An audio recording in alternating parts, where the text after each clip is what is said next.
Recientemente pues ha habido algunos cambios en el sentido de que ya la Constitución reconoce oficialmente el derecho a tener intérpretes y traductores al servicio de quienes necesitan este tipo de servicios.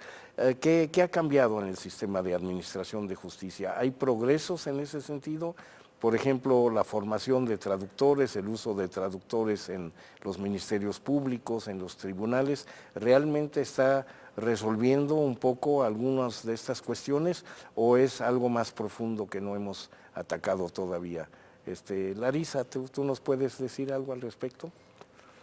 Pues primero agradecerle, doctora, la invitación de participar en estos programas y yo decirle en primer lugar que para los pueblos indígenas el que haya injusticia no se limita solamente a cuestiones, por ejemplo, de procedimientos y particularmente penales.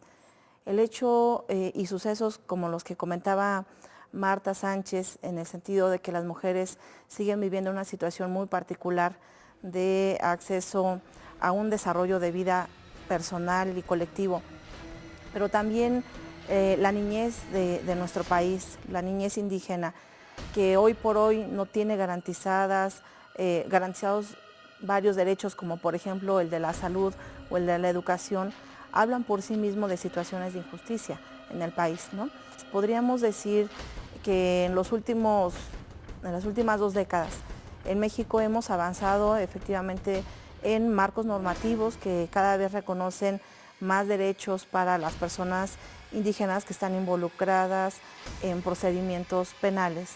Y creo que se ha avanzado mucho en empezar a implementar este derecho en particular, que es el derecho a un traductor en estos procesos.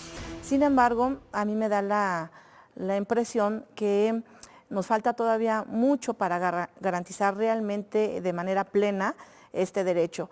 Y me quisiera referir, por ejemplo, a cuestiones que, si bien es cierto que en los juzgados o en agencias del Ministerio Público ya se logra nombrar a un traductor o alguna intérprete para que faciliten el diálogo entre las autoridades y los compañeros y compañeras indígenas, la verdad es que todavía deja mucho que desear esta manera en cómo se cubre el derecho.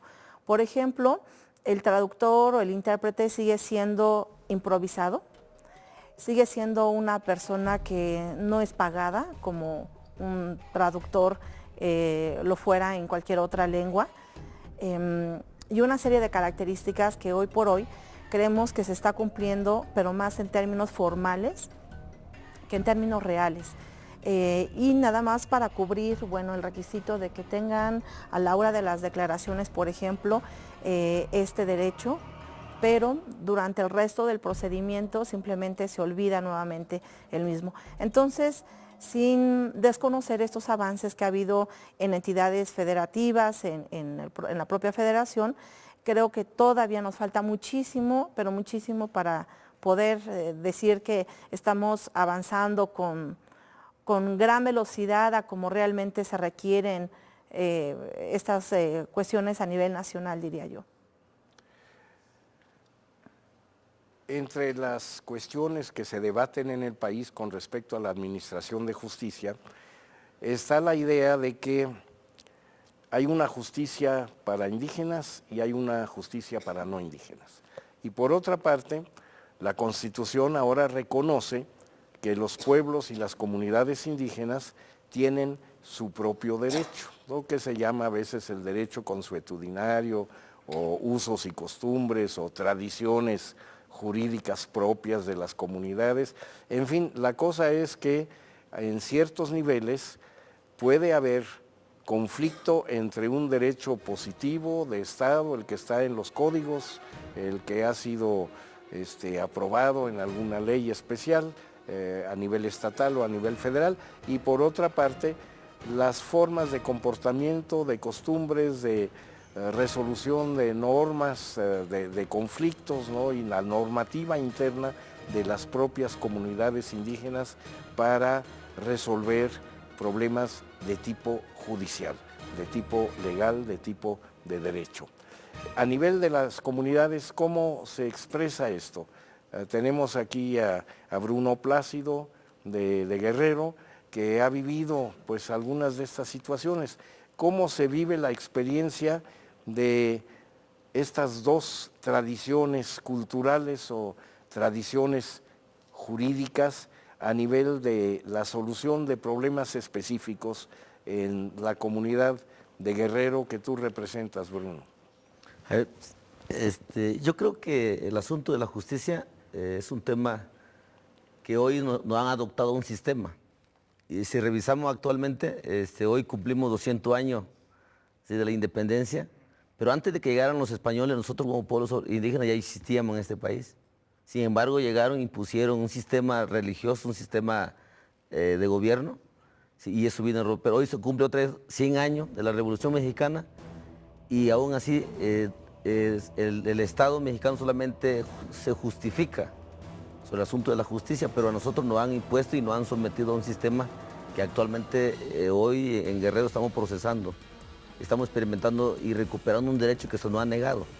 O sea, lo que nosotros estamos haciendo no es algo nuevo, simplemente estamos recuperando los derechos que se nos han negado como pueblos indígenas y que actualmente el asunto de la justicia, hay una ley del Código Penal que se nos ha impuesto, ¿sí?, y se nos ha educado solamente a obedecer y a domesticarnos.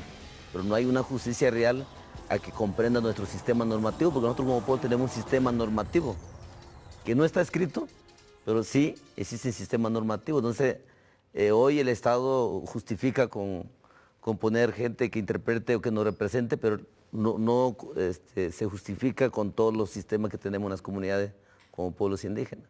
Pero eso significa que hay que construir un sistema judicial paralelo al que ya existe, o se puede incorporar esto al funcionamiento del sistema normativo dominante en el país, es decir, que se eduquen los jueces, los procuradores, los ministerios públicos, etcétera, a tomar en consideración estas normas tradicionales, ancestrales de los pueblos indígenas y también impartir justicia o tratar casos de acuerdo a esas normativas, o se trata realmente de dos sistemas que deben funcionar lado a lado, como de hecho sucede en otros países, en algunos otros países del mundo, ¿no? Es difícil que el Estado ha querido adoptar, ¿sí?, o no ha adoptado y no ha educado con un sistema de adopción, ¿sí?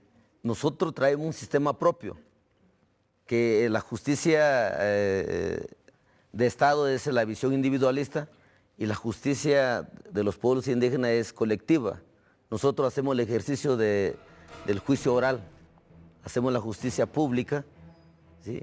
Entonces es difícil, aunque el Estado dice, bueno, te puedo poner abogados, jueces, pues no resuelve el problema porque nosotros estamos recuperando un sistema que ya teníamos, ¿sí?, y que hoy el Estado no quiere adoptar un sistema a su manera, como que quiere poner una sola formación de justicia, por eso no es compatible, ¿sí?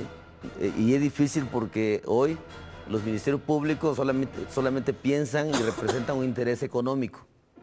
Aquí la justicia es para quien lo ven como un asunto económico, no como un asunto de justicia, son un instrumento, las instituciones de justicia son un instrumento para resolver el problema económico. Los conflictos sociales lo ven como un asunto de dinero y la justicia comunitaria, la justicia de los pueblos lo ven como un asunto colectivo que lo tienen que resolver más allá de la participación colectiva, esa es la parte, por eso no es compatible. ¿Sí? Entonces, y aparte nosotros estamos recuperando los derechos que se nos han negado y que esa es la parte que estamos procesando. Y por eso hoy estamos luchando de que la justicia sea la justicia colectiva y estamos regresando hacia atrás, revisar nuestro pasado. Bueno, hay algunas personas que dicen que está bien que los indígenas usen su sistema administrativo de justicia propio, pero solo para indígenas, y que los que no son indígenas o no se consideren como indígenas puedan acudir al resto del sistema judicial, es decir, el mayoritario, el dominante. Pero luego hay alguna tendencia que pueda decir, bueno, en tal comunidad rige este derecho tradicional. Cualquier persona que cometa un delito, sea o no indígena, no tiene nada que ver la etnia, pero que comete un delito ahí donde prevalece este derecho indígena, tiene que ser considerada o juzgada bajo las normas de ese derecho. ¿Cuál sería la solución y cómo se podría dar? ¿Hay otros ejemplos? ¿Conoces algunos, Larisa, que nos pudieras dar? Yo lo que pensaría es que tenemos en el país que fortalecer mucho procedimientos interculturales. Cualquiera que sea la solución que se vaya a dar a esta temática, me parece que no podríamos seguir reproduciendo un esquema de separación entre lo que viven los indígenas y lo que viven los no indígenas. A mí me parece que tendríamos que partir de una situación también negada desde justo más de 200 años, que tiene que ver con la negación primero de la existencia de un sujeto colectivo de derecho. Hasta hoy no se ha querido reconocer cabalmente que existe este sujeto colectivo y que por lo tanto tiene como consecuencia una serie de derechos colectivos también. Y uno de estos derechos es precisamente el que cuente con su propio sistema jurídico, su propio sistema normativo. Tampoco se ha querido reconocer ni siquiera que tienen ese nivel, ¿no? Hay muchos estudiosos, muchos políticos que refieren que ni siquiera es un sistema, que son simplemente usos y costumbres y lo minimizan. La verdad es que eso refleja un desconocimiento de lo que realmente se vive en las comunidades, lo que se reivindica y lo que finalmente resuelve, ¿no? Que son conflictos, y conflictos a veces no tan sencillos, son conflictos muy, muy complejos. Y los pueblos, las comunidades tienen la capacidad de poderlos resolver.